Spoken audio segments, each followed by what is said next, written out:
Oh, she names are normal.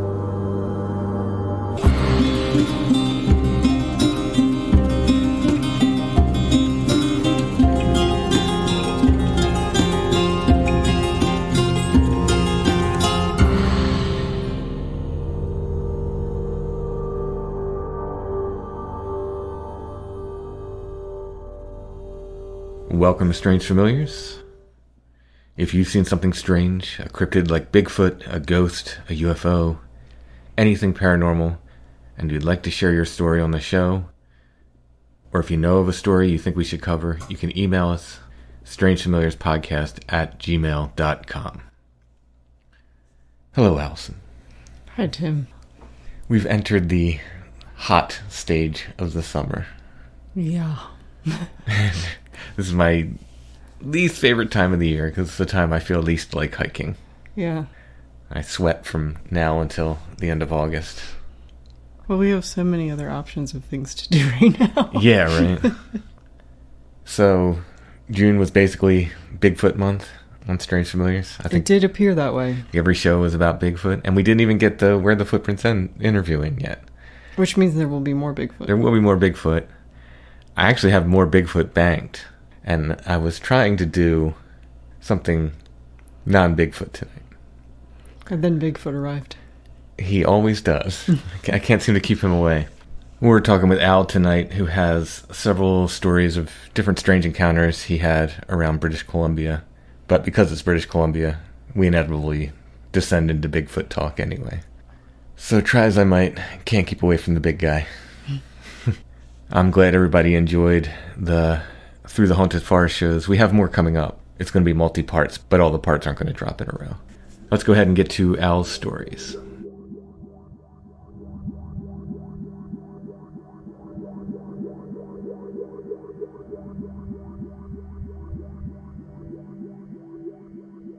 Tonight we are talking with Al, who has contacted me with several experiences from the British Columbia area, and it's kind of throughout your life, isn't it? Yeah, and it really stems from this one highway that I grew up on, Highway 26, on the way to Barkerville, which is a historic town now. It was back in the 1860s. It was a hub of a lot of activity with the gold rush. So where my family came into it, like my dad's family came up from Virginia, and my great-grandparents and grandparents had two adjoining properties, 5 acres each parcel, and they settled there in the early 50s. Right across their yard was where the old wagon trail was. Oh, that's cool. Yeah, so they found tons of old bottles and horseshoes and mule shoes and things like that. It was a watering hole for like when they would. It was in those days. It was known as the James Douglas Highway. Okay, named after the governor of the Dominion of British Columbia at the time. And so to go back to when my dad was a kid and my uncle, they shared a bedroom. And in this room, for whatever, and it was in my grandparents' house. Now, for whatever reason, this one room seemed to be the center of some really abnormal paranormal activity for my uncle and my dad growing up. Lots of night terrors, lots of sleep paralysis, seeing or feeling somebody in the room with them. And it would get so bad, like especially like my uncle, he was younger. He didn't like to even sleep in the room by himself. And for my uncle, these dreams, like he used that room until he was 20, just very strange dreams they would have. Like my grandparents had a Rottweiler that he got for them, named Dago. And one morning, my uncle's sleeping, like he's sleeping in, and he has this dream that Dago is at his bed and has human hands and is strangling him. Oh, wow. So he wakes up out of this, and the dog is sitting right there. Yeah. And then, of course, next door was where my great-grandparents lived, and I ended up living in their house after they passed, and that's where I had some other paranormal activity to kind of keep the timeline in sync. We lived on the property until I was 4 in a house in the back of my great-grandparents' property, and I remember myself having a very strange, I believe it was a dream. I wasn't too sure. I was about 4, and I remember it very vividly that there was, I don't know if you've ever seen them, but the styrofoam heads that a wig would be on. Oh, yeah, yeah. Just a bust. Mm-hmm. So that was in my window. And it was 2 stories up. Like there was a big garage, like it was up about a floor and a half. So I remember distinctly, it was first thing in the morning and freaking out, and telling my mom, and my mom thought it was something I'd watched on TV. And I remember distinctly going outside and looking around the corner, just to see for myself. So not too long after that, my parents bought a house. So this property area is up on top of a place known as Mouse Mountain. So we moved a little further closer to town. It wasn't right in town, but it was at the bottom of the mountain. And it was a little 2-bedroom house, very plain, no bathroom, had an outhouse. And my sister and I shared a room. And at this time, I would have been 5 going on 6, and my sister would have been about 4. And one night we're in bed and we're just getting settled, and in our window is the perfect facial silhouette of a witch. No hat or anything, but like an old crone, right? Mm-hmm. The chin, the nose, the scraggled hair. And what's interesting is that there's no trees back behind our window. It's an open field because our property was adjacent to a field, farmer's field. And so we scream and, everything, tell our parents and, what we had seen. And there was nothing about that house in particular, that there was no bad stories, to our knowledge, nothing bad ever happened on the property or anything like that. It was a house built by, kind of a lovely local man who built a lot of houses in the area, and, was a good guy. And so there was nothing, that would, no type of story or anything that would, maybe indicate that that place could be haunted. So a few years later, we buy a tree. Before we move on from that, when you say a silhouette, so this was outside of your window? It was outside the window, and it was like a perfect silhouette, not like a shadow or anything like that. It was like a black cutout. Wow. So it seemed like something was standing there, or someone. That's right. Yeah. Yeah. And oh man, I still get, I can still see it. I can still feel the panic, mm-hmm. Was it backlit by something? What made it stand out? It like the night was because we were younger, we had to go to bed a little bit earlier, right? Right. Yeah. And so at the time of the year, I believe it was late spring. So it would start getting dark about 8:30, 8 o'clock. Mm-hmm. And so, it was definitely twilight, not completely pitch black, but enough to see the contrast. Yeah, absolutely. Yeah. Okay. Yeah. Right. Between the light of the twilight outside and the contrast of what was in the window. Now, I know your sister was younger, but does she have a memory of this? Yes. Does she? Oh, But she wow. doesn't talk about it. Yeah, yeah. Well, that's the case sometimes. Yeah. And like I said, we weren't the only ones to see it. A few years later, my parents purchased a mobile home, put it on the property, and the house was used as then like a spare house, right? For storage. Guests would come over, they'd sleep in the living room, and my cousins from up north, they were a few years older than us, and they came. There was 3 of them. So their ages are ranging 11, 12, 13. Mm-hmm. And they got their sleeping bags, and they thought it was cool. Like, they're going to get to sleep in the living room of this house, like their own little guest house.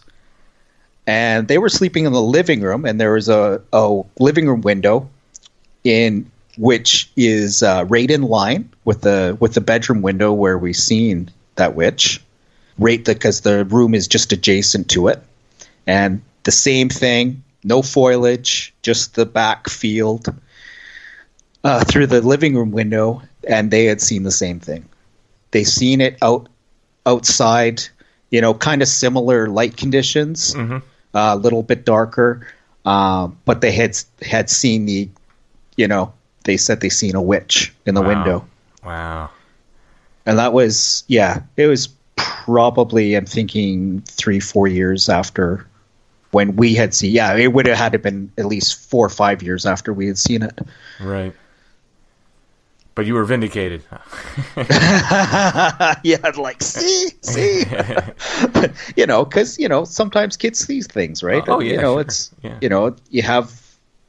Kids have imaginations and things like that, right? And, so, even though it was, me and my sister that seen it, it was, and I believe my dad went outside to check things, and, there was nothing out there or anything like that. And, Mm-hmm. and when my cousins had their experience, they ran across the yard to the mobile where we all were in, and they would not go back in the house.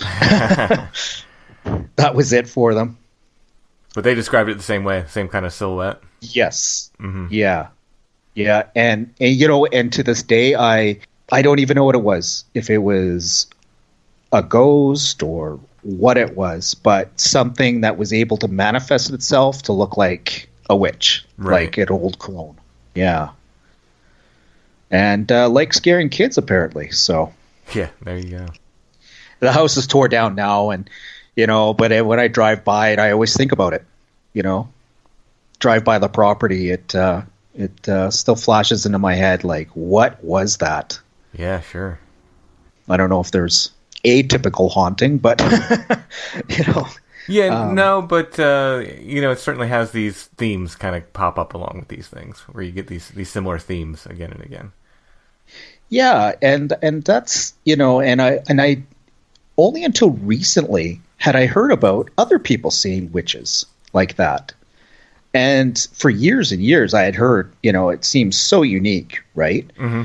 And then, I'm hearing occasionally, on different podcasts and things like that, other people are seeing something very similar, and it's interesting. Yeah. Oh, yeah. How something would, typically, a lot of spirits and things like that will move in shadows or in orbs or things like that, or can manifest themselves if they have enough energy to a little bit more of a solid form. But, usually it's fairly ambiguous. It's lots of times hard to tell what, other than a shape like a person. Right. But these features were very, very distinct.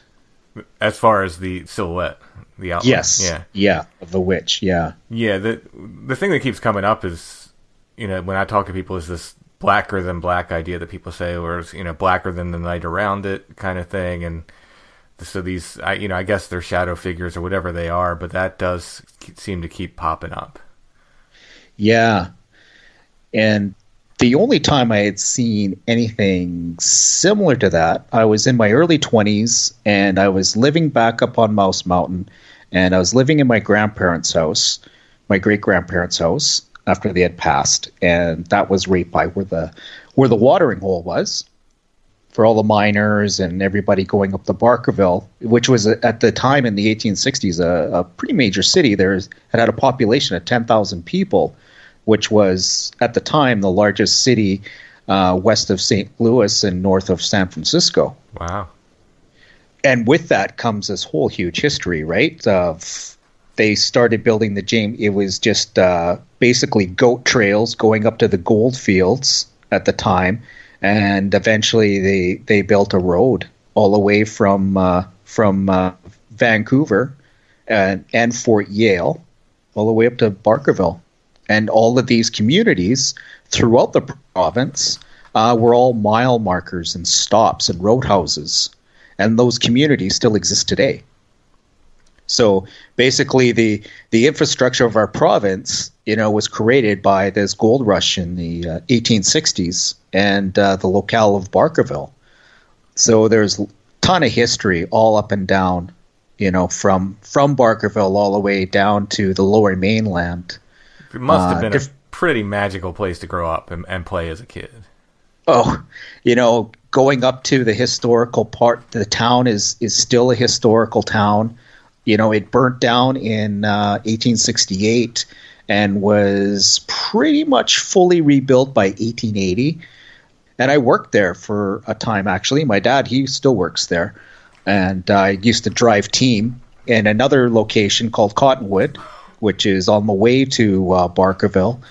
And that place, too, is, and working in those places where these old homesteads, and Barkerville, too, you're there by yourself very early in the morning, and you feel like you're being watched. Like it's kind of a never anything malevolent or anything like that, but just just an uneasiness, right? You're there's some energy there, some history for sure. Yeah. Well, you get in those certain places where you can just feel the history that's there with you. Yeah, and some of the history wasn't so good, right? A lot of people came to make their fortune. They died in their 30s. All these people that were poor and immigrants and people coming to strike it rich, and then the despair of not and dying trying to get there and dying out in the gold field somewheres too, and all sorts of different legends and things like that up and down that Douglas Highway. One, in fact, it was outside the Clinton area where there was this woman who run a roadhouse by herself. And the story goes she was a large woman with red hair. All the miners would stop in on the way up and stop in on the way back down to the lower mainland. And unbeknownst, she was a serial killer. When the miners were coming back from the gold fields, if they had the misfortune of stopping there, people believed that she was poisoning the miners, and she would bury them out back and keep their gold.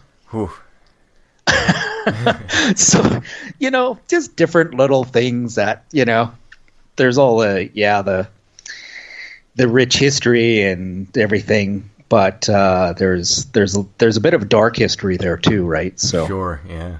Yeah, that usually with gold comes some of that as well. Yeah, and so back to the house, my great grandparents' house. There was one time I was in my bedroom, and right at the door, I was tossing and turning. I wasn't quite asleep, and I kind of felt something, and I roll over in bed, and the door is open, and I can see this silhouette of a man with a prairie cap on. If you know what a prairie cap is, like the newsboy type of hat from that era, the flat hat. And he's standing there, and I'm just like, at first I thought it was somebody in my house, right? And then as I start to get up, he just tips his hat, and as he turns to go away, and as he turns, just vanish. Wow. And eventually my son was living with me there, and it was my son and myself. And my parents lived next door behind us, and they would always pop in all the time. And one time, my son, he would have been about 3, and he was a pretty active talker. And he's sitting at his his chair eating dinner, and I was in the next room, and I hear him talking to somebody, and I thought, oh, my dad popped over for a visit, because I can hear him talking away, and I go out there. I say, where's Papa? Who are you talking to? And he's like, that kid over there. And he points to this, to the brick stove work. He says, I'm talking to that kid there. And I look, and of course, there's nothing there. Mm-hmm. And I just sort of wonder, okay, sometimes kids have imaginations and things like that. And then fast forward probably about 10 years, my son is staying at my parents' house on the property, and there was an outhouse. One evening, I forget why he had to use the outhouse. He was outside or something, and he goes to use the outhouse there, which is, right by our old house. And while he was in there, something grabbed him. And this happened. It was the late evening when this happened. It was starting to get dark, and so he still is pretty shook up about that. He's 23 now, and just for him, it was just like so major. He doesn't remember being a kid and talking right. But to anything in the house. He remembers this other thing. Oh yeah, he remembers being grabbed, and just very unexplained. One other interesting thing happened on that property, and this was not a good story. It still makes me pretty upset, but this is about 20 years ago, and I was still living there, and I went next door to visit my grandpa. And my grandpa, he at the time he wasn't doing too good. He had cancer, and he was telling me that. So to give you a kind of a overview of the property, both properties are fenced off. There's a fence partition between the two properties, and over the years, we've had horses and cows and all sorts of things out back. So a really well fenced property. You go back, there's a couple of houses down one road, but basically bush. Mm-hmm. Anyways, I go over to visit my grandpa, and he says, oh, I don't know what I'm going to do about this dog. And I'm like, what dog? And he says, oh, somebody dropped off a dog here. And I'm like, I would say, well, I didn't see anything. And he goes, yeah, it's out in the back. And I'm like, out in the back? I'm like, how could somebody, who would have dropped off a dog over a 5-foot fence into the back property? And I thought, okay, I'm going to go take a look. And sure enough, there's this canine. It was the weirdest looking dog I had ever seen. And it was in a bad way. Like, it had light gray eyes, which I assumed, okay, maybe it's got really bad cataracts, But I couldn't put my finger on what kind of a species this dog was. And it looked disfigured.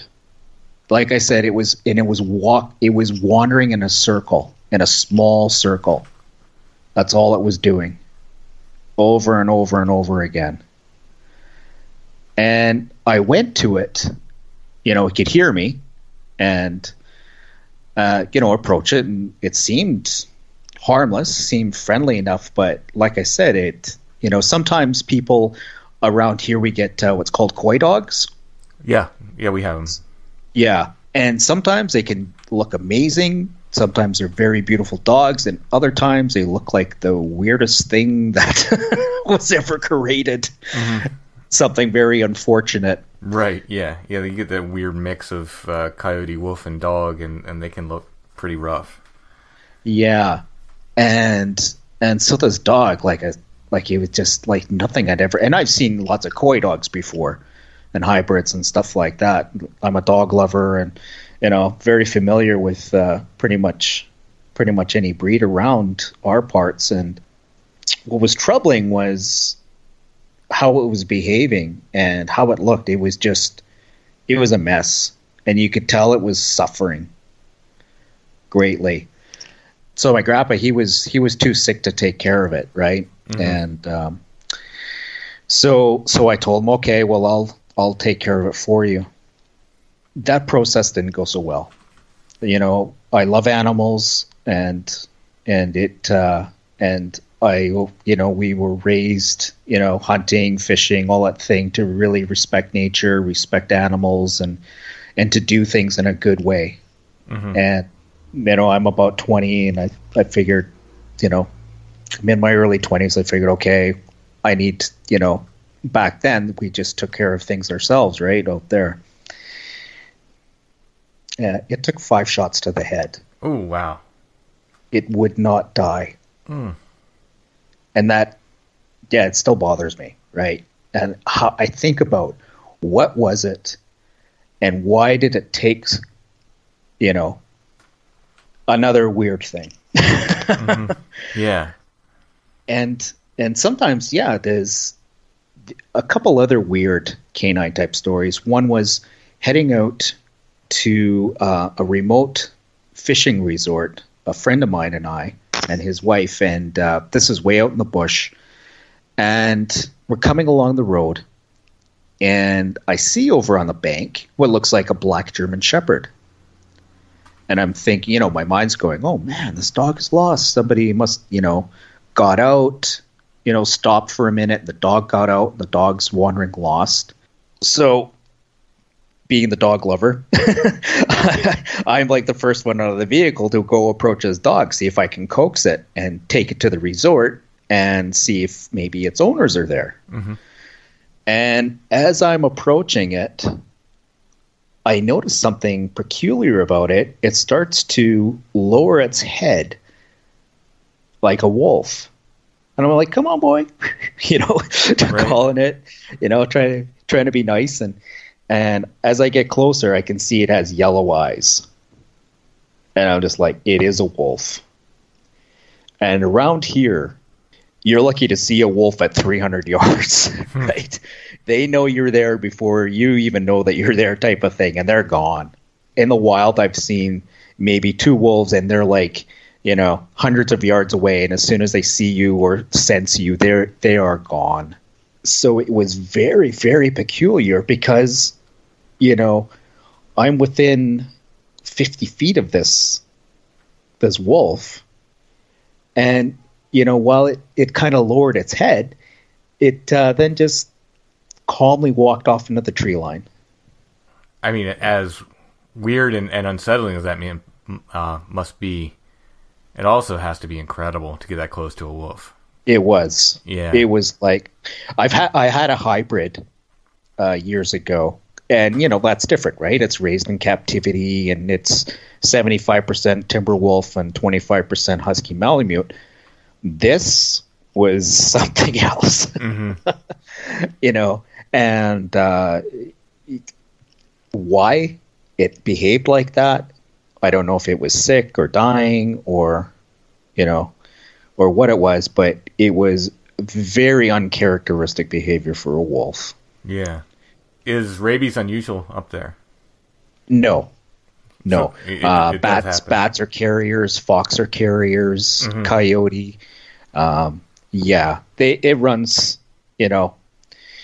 we were always taught as a kid, hey, if you think, a fox is letting you come close to it, it's probably because it's sick and has rabies and it's going to bite you. So don't pet it. Yeah. And sometimes that's the behaviors that, like fox, coyote, and other animals, when they get rabies, they get pretty messed up in their mind, right? They don't react like they normally do. And I had a coyote, same thing, on the highway, stopped and almost thought it was going to get into the truck with me, right?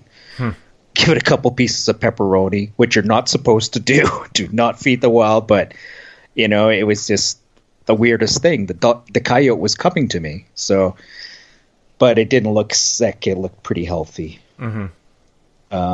Another unsettling story involving a canine. This happened just recently. Me and one of the guys from work, we sometimes travel out of town to work. So the next day, I'm driving back by myself after the workday, and it's dark and it's raining and it's stormy. And here, right on the side of the road, walking down the road in the middle of nowhere, is a pig. Not a wild boar or anything. This is like a domestic pig. And so the next day, my buddy and I were driving to work, and I'm telling him about this pig in the rain because he lives in the area. And I'm like, have you ever seen some pig? And he's like, no, that's weird. And like, I mean, I've lived here almost 50 years and never seen anything like that. And as I'm telling the story and we're going down the road, we pass by this farm, and right on the side of the road in front of this farm is a Great Pyrenees eating a black dog. And the black dog's laying there. I think it was a dog. It looked like a dog. And this Great Pyrenees, as we drive past, is like ripping up with its jaws, tearing the flesh from this thing. And again, weirdest thing. You don't see that every day. You hear the saying dog eat dog, but right.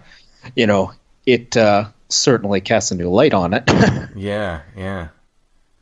So that was kind of strange. Just nothing too out there, but was it close to where you saw the pig walking?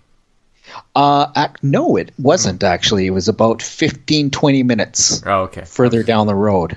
Yeah, so two separate incidents that just two separate incidents within 24 hours. Mm-hmm. And seeing, something on the same stretch of road that is something that's very peculiar, things you don't see every day. Yeah. In these parts. Yeah. And of course, here the wilderness is just so vast. So vast. Just like so many places that haven't even seen a human footprint. So, but generally hunting and things like that, it's the same thing. You don't run into typically anything really bizarre like that. Everything is pretty status quo, if you will. Except for this one time I was hunting, and I wrote you about this. I'm at a place called Beavermouth. It's along the Quinault River. So I'm deer hunting, and this was probably about 24 years ago. And I was by myself. Again, you can drive half an hour, 45 minutes. You're in the middle of nowhere with nobody around. It's just amazing. So amazing. And so I walk into this stand of trees, and there's a creek, probably about 50 yards to my right. And I'm starting to walk through, and I hear what sounds like at first, like rocks banging. And I'm thinking, okay, the water's just moving. How sometimes you go near moving water, you can hear rocks moving in the water, right? Yeah. But it was fairly loud and pronounced. But I, sort of brushed it off and kept walking in, looking for deer sign. And then it happened again, and it's just like, and then I'm starting to think, are those rocks? Or is that, it almost sounds like wood, because it's starting to go, at first it was bang, bang. And now it was like this sound in the repetition of 3. And, again, I just kind of, it seems unusual, but, I just kind of brush it off. And I'm just, in my mind, I'm thinking that it's something to do with the creek. And then I hear it again, but this time I'm far enough away from the creek, and the sound's in a different direction of where the creek is. And it's a knocking sound. And I'm like, wait a second, that sounds like wood, like somebody's banging on a tree or something. So I grab, I'm looking around, and I find a limb on the ground, and I whack this tree twice. pretty good, like whack, whack. And then I hear it come back. The same sound. So same pattern. The same pattern, whack, whack. And over in the distance, further in the bush. And this was way before I started reading about Sasquatch and things like that. I always kind of thought it was just a fairy tale, right? Right, yeah. There was never any really stories or anything like that around the area about Sasquatch, or nobody really talked about it. I mean, I'd seen clips of the Patterson-Gimlin film and things like that on TV, but everybody's just always, oh, that's fake, that's a guy in a suit, and so I didn't really hold much merit to it. And I mean, it didn't even enter my mind at the time. But what happened was suddenly I felt disoriented. First, it was a feeling of dread, just like this feeling of like something is wrong. Yet, trying to quantify what it was, it was just I didn't know if it was somebody was out there, but I was armed, right? And I'd been out in the bush since I was a kid, lots of times by myself, setting snares and trying to shoot grouse and things like that and build forts. But this feeling was just like incredible. It was just like something I had never felt before. And I became disoriented. And it's almost like thinking back, trying to remember every detail. It's almost like small pieces of time were missing or something. Mm-hmm. But I had got out of there and made it back to my vehicle, and I just went home. I didn't continue hunting that day. I've never hunted back there again. And then a few years later, a buddy of mine gave me one of Renee DeHinden's books. And he just thought I would like it, for something to read. And lo and behold, there's a segment in there about Sasquatch behavior. And one of them was about tree knocking. Right. And I got this really bad feeling in my stomach. And it was like, oh no. I'm like, okay, what's going on? And still to this day, I mean, I've never seen a Sasquatch. I've seen tracks like that First Nations friends locally have showed me on their cameras, and they record video of if they come across Sasquatch sign when they're out mushroom picking and things like that. They'll show me, hey, look at these tracks we found, today. And if I meet up with them in town, and here's the big one, here's the small one, but I've never actually myself laid eyes on a track or seen one. Right. Well, that sequence of events you described, I don't know if you've ever heard me describe. I had a very similar sequence of events where I heard what I thought were stone on stone from behind me, and then I went up onto the top of this hill. This is a place I'd hiked. This is a park. It's not wilderness. It's it's wooded, but it's not wilderness. But I'd hiked it alone 1,000 times. Had no reason to be afraid, but got up to the top of this hill, and then I heard what I felt was like wood on wood. Again, like you said, I'm not sure, but it sounded different. The first one sounded like stone. Yeah. This sounded like wood on wood from the opposite direction. I got the smell at the same time. And, oh wow! Yeah, and this is January, so it's not like the middle of summer where that kind of heavy stink from a dead animal just linger in the air. This is right. It's nice and cold out, but this smell rolled in, and I got terrified. I mean, I wanted to run with all my being, and I couldn't because I was so scared. My knees locked up. If I hadn't had my walking stick with me, I probably would have just sat down on the ground. Because I just couldn't move. I was that scared for no reason other than the smell and the sound. Like there was nothing I didn't see anything. I didn't hear anything else. And until like the whole episode ended, I heard what sounded like, it was very, very strange. Sounded like very soft, not super loud, but very soft, like clicking gears almost. I can't explain that. But no, it was a very similar sequence of events. I've hiked there before and since by myself and never had a problem. But that day, for whatever reason, I was so scared. I've never felt anything like that. And again, for no real good reason, I just heard some sounds and got a bad smell. But whatever it was, just completely frightened me. I've heard other people talk about the infrasound, and I kind of wonder with their pheromones if they're able to replicate or induce the same type of feeling as we know that big cats have infrasound, right? And they disorient their prey. Why not a higher order ape, right? And the popping, the clicking, it sounds like popping teeth. And I've heard bear do that before in the bush, hunting bear. When you're coming up on, and my grandpa would always tell me about that. He says, when a bear's popping its teeth, it's ready to charge. It's ready to attack. Yeah. So he says, if you hear a bear popping your teeth, you better do something.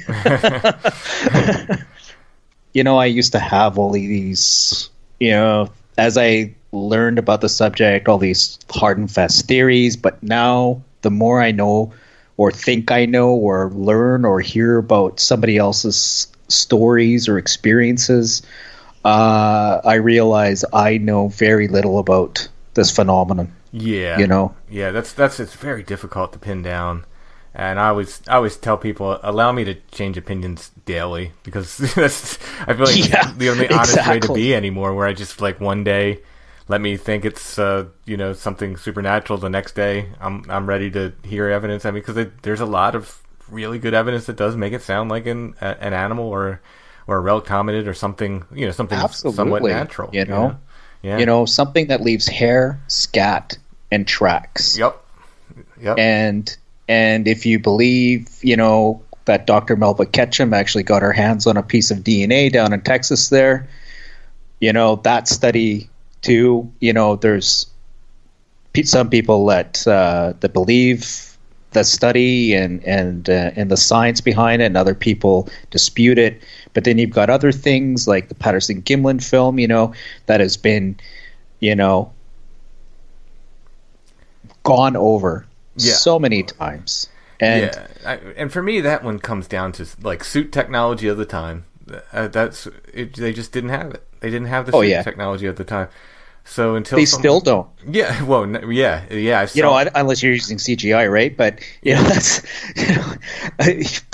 but for to do, and the motions, the local motions, and you guys got like Dr. Jeff Meldrum, who's really really good about the autonomy of the human and the locomotion of the creature. It's just it's baffling. Yeah, it very very much is, but incredibly interesting. I'm willing to follow it. Yeah, and you get and then there's the other side of the fence. Some people believe it's directly linked to UFO, right? And there's a very strong correlation, I think, with that. But I kind of think, I think, sort of UFOs and other life in the galaxy and the universe is sort of passé now. We sort of basically all accept that it's a reality, more so than anything now. I guess the questions remaining: have other life forms been here? Are they here still? But we look at anecdotal stories of the lights and Sasquatch sightings, right? Do I think it's causation? I don't know. But, there's definitely some correlation. But, if aliens have been coming and messing with humans for a millennia, why not Sasquatch, right? Yeah, and we'll see. My thing is, so I can look at, and I mean generally look at British Columbia and look at all the wilderness there and say, yeah, something could live out there that we wouldn't know about. Absolutely. But when you come to here, where I am, this is where I have a problem with a natural creature, and we might be talking about two different things. Out here, maybe it's something that is mimicking a natural creature, because out here it's just very difficult. So I take not tons, but I take a lot of Bigfoot calls for the area locally, and we don't really have wilderness in this county. We have, wooded areas, but, as far as like places, untouched places where people haven't stepped, there's little to none here. And I just have a really hard time making a breeding population of giant ape men work in this area. But where you are, I don't have as big a problem at all. For me, okay, it'll work there, but here, the impact they would leave on the environment, I would think, would be very, very difficult for them to remain hidden in this area. So I wonder if there's not maybe multiple things going on in different places. Yeah, and you hear different things like the migration pattern, and and there's definitely the stories you hear people talking about. Yeah, certain months of the year they're here, and then other months of the year they're not. Mm-hmm, mm-hmm. And that kind of I think that kind of holds the same around here too. Like there's one community called Coola. That's about a 7-hour drive from here on the coast, and it's in what's known as the Great Bear Rainforest. Okay. And Coola is a really cool community. The people there are of Polynesian descent. Oh, wow. Yeah. So they've had the Polynesian Islanders come and visit them because the Polynesians had tales of the people that had left by boat and went to this land, and the indigenous people there in Coola have the stories of, yes, our people came across a long voyage across the open water, and their language is the only language in that region. And in British Columbia, it's pretty interesting. We have the highest concentration of various dialects of indigenous languages. There's 23, I believe, in the province, which is really, really interesting because, as you go further out, you basically have, your main speaking groups. But and again, Coola, they have their own language that's not spoken anywhere else in the province. And they have a lot of Sasquatch. And the Macs down there, First Nation guys, they're really into working on that problem down there. I say problem because I was down there a few years ago. My wife and I, we were there for a conference called Dancing in the Light. It was like it was a weekend conference on healing trauma and things like that. My wife's a counselor. It seemed almost immediately I ended up getting hooked up with a couple of the hereditary chiefs there. I'm standing there listening to a conversation between, I was standing there with these couple hereditary chiefs, and a couple other people came over, and they're like, "Oh, so how was it last night?" They're like, "Terrible. All night again. The dog's going all night. We haven't slept for 2 weeks." Because the community is basically a reserve, right? Mm-hmm. And a couple of reserves there. And I'm just like, oh, what's going on? Why aren't these people been able to sleep for 2 weeks? They said, oh, the Sasquatch are in.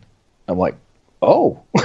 Wow. They said, yeah, there's an adult and a juvenile. And so they kept coming in at night, right on the tree line, right outside, because it's a pretty populated reserve, and screaming and, getting the dogs barking and going back and forth along the tree line. But for them, it's just like, it's just like an eagle or a bear or a deer. It's just something that they've lived with for, hundreds, probably thousands of years that they've been there. Right. So to them, it's just like, yeah, that's what it is. There's no big mystery. There's, it's just for them. It's just an animal, right? Yeah, yeah. And in the area too, there seems to be a couple of divergent species. So there's like the Bakwas, which is like what they refer to as the Mudmen. These are like a leaner Sasquatch and apparently quite vicious.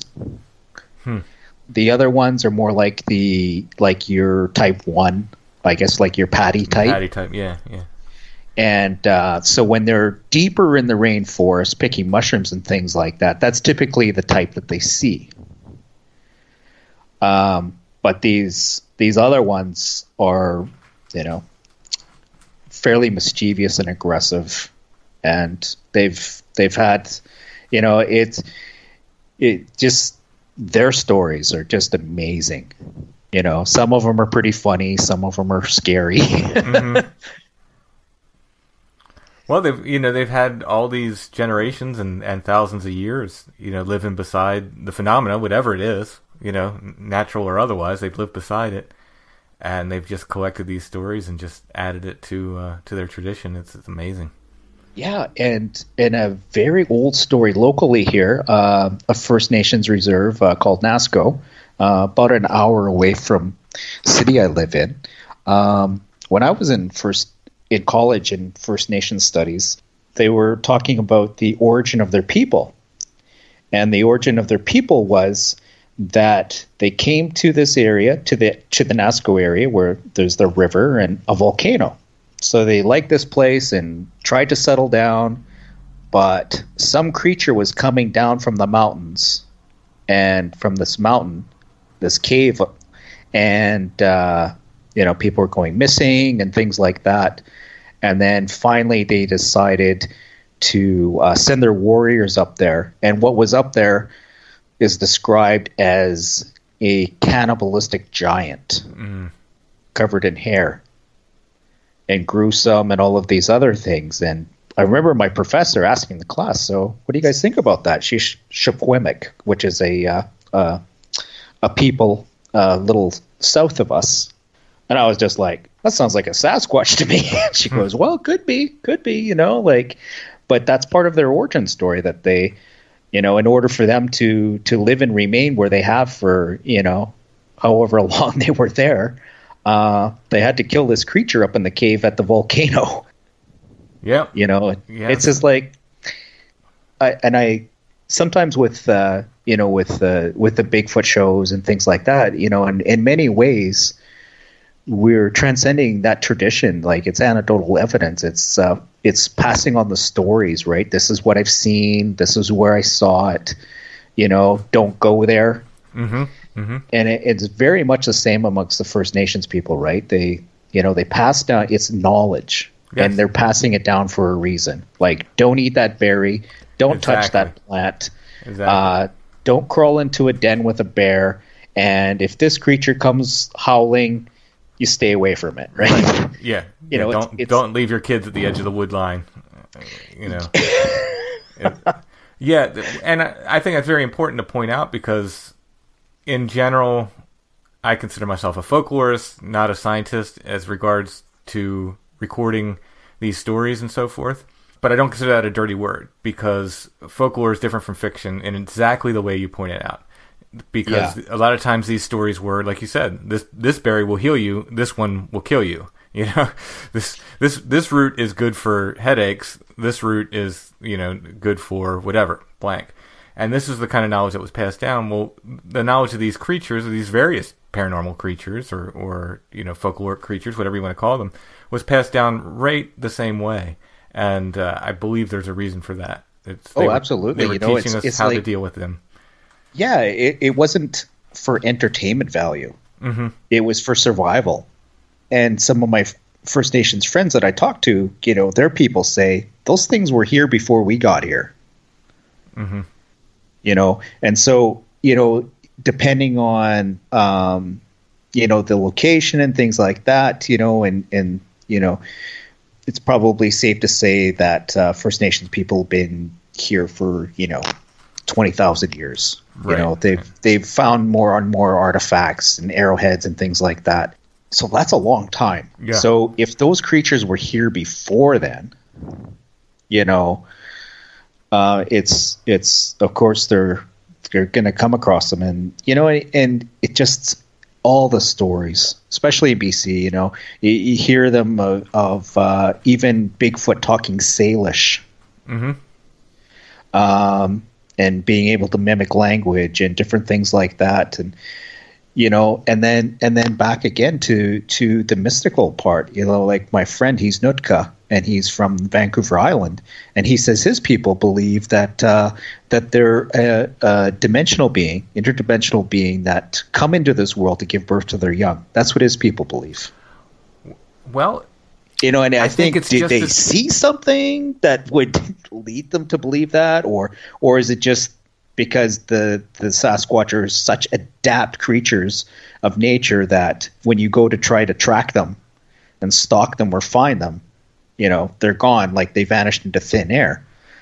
And, I tend to lately, as I get more, as I age and get more woo with this stuff, I tend to take those stories in stride and not so much in doubt, but with the idea that earlier people, or earlier generations of people knew a bear when they saw a bear just as well as we know a bear when we see a bear, and they knew something natural when they saw something natural just as well as we do, and they probably have a reason for saying it's supernatural. They probably saw something, some sort of evidence that convinced them that, okay, this is not like us. This is something different. But again, it's a hard thing to talk about, especially for people who desire to prove this in a very scientific way. It's very frustrating for them. It's pretty hard to quantify, right? Yeah, exactly. And just like, our experiences of being disoriented and things like that. How do you quantify that? Like, how do you, can you replicate that in a laboratory? Yeah, right? Exactly. Unless you got infrasound or maybe some scent pheromones that may cause a similar reaction.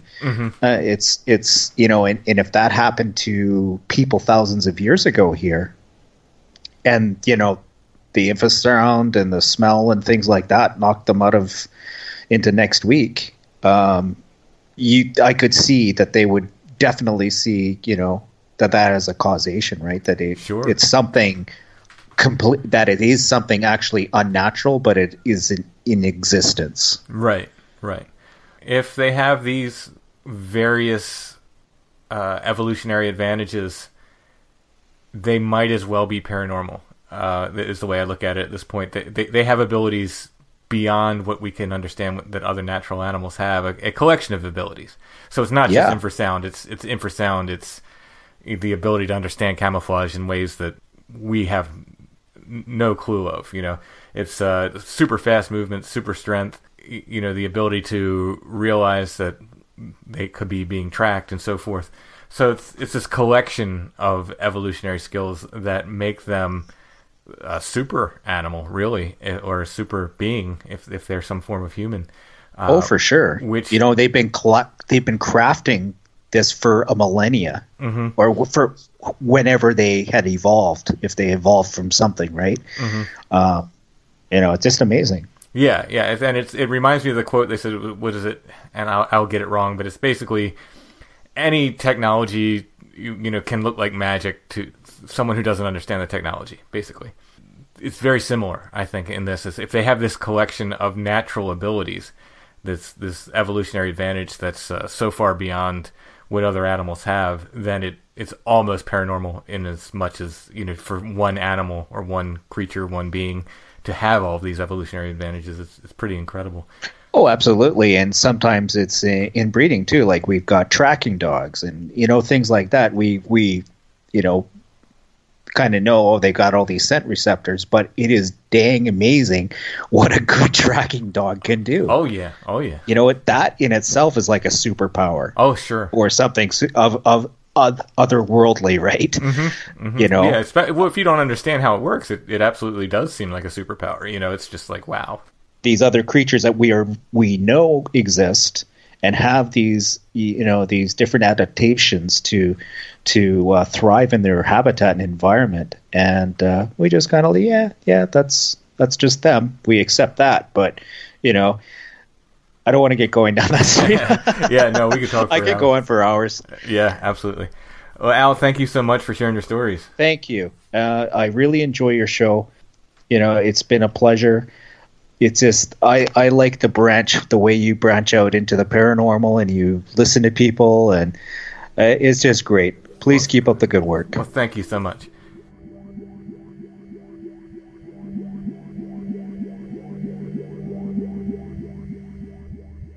Adopting a dog can be one of the best decisions in your life. But sometimes trying to raise a dog can be frustrating, it can be overwhelming, and you need help. 90 Days to the Perfect Puppy can help you develop the perfect relationship with your puppy. It is a relationship-based approach to helping you and your puppy become perfect for each other. There are online sources, they have video lessons, they have a secret Facebook group where you can get together with other puppy owners who may be having similar issues to you. Maybe you can combine shoes, like if one chewed a left one and one chewed the right, you could make one pair of shoes. One pair of shoes amongst you. There's also one-on-one options available. Find 90 Days to the Perfect Puppy at sidhappens.us. Go ahead and look for the 90 Days to the Perfect Puppy link at the top of the page. 90 Days to the Perfect Puppy can help you understand how your dog thinks and apply proactive training methods to help you and your puppy become perfect for each other. 90 Days to the Perfect Puppy. Again, find them at sidhappens.us.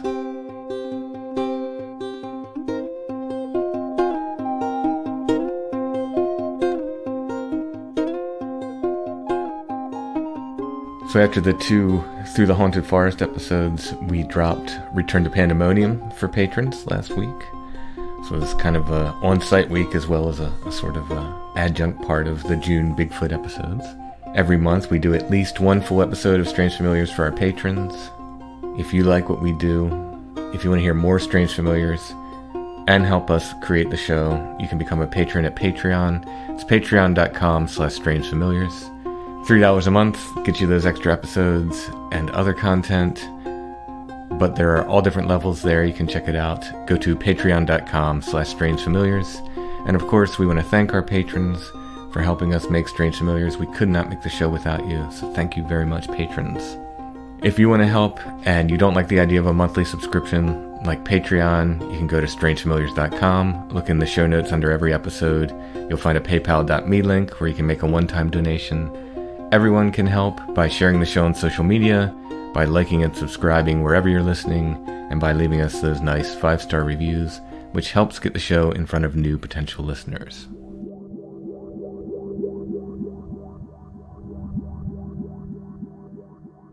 I want to thank Jason W. and Jessica R. for their donations. Thank you so much, guys. I think both of them are repeat donators as well, so thank you so much.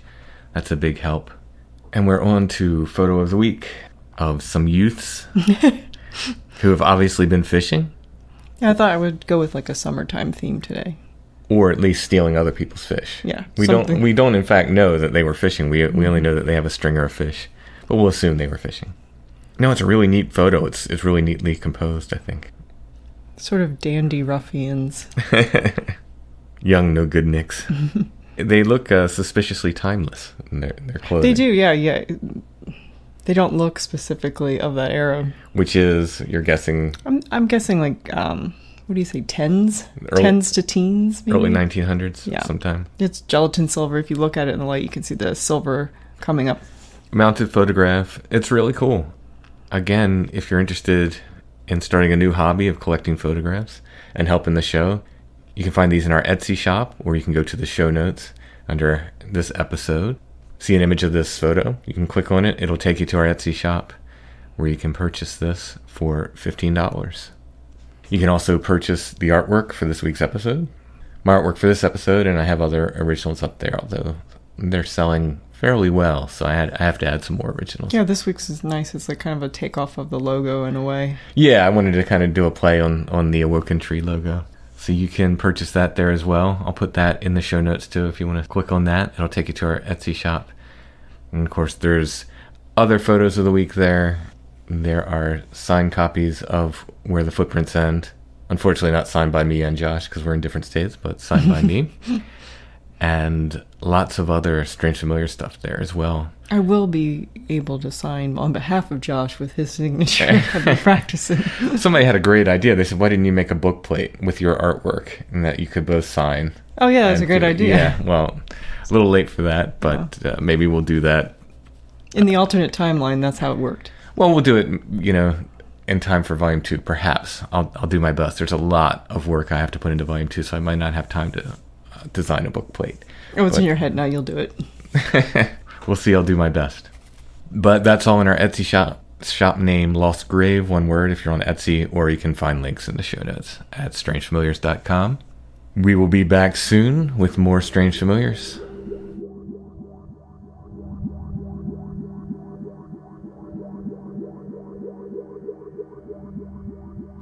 Strange Familiars is a production of Dark Holler Arts, music, books, art, podcasts, and more. darkhollerarts.com. Intro and background music is by Stone Breath. Go to stonebreath.bandcamp.com for more. We're on Facebook, facebook.com/strangefamiliars, where you can join the Strange Familiars gathering group, and we are on Instagram @strangefamiliars.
Leave him be. him run free in the night breeze.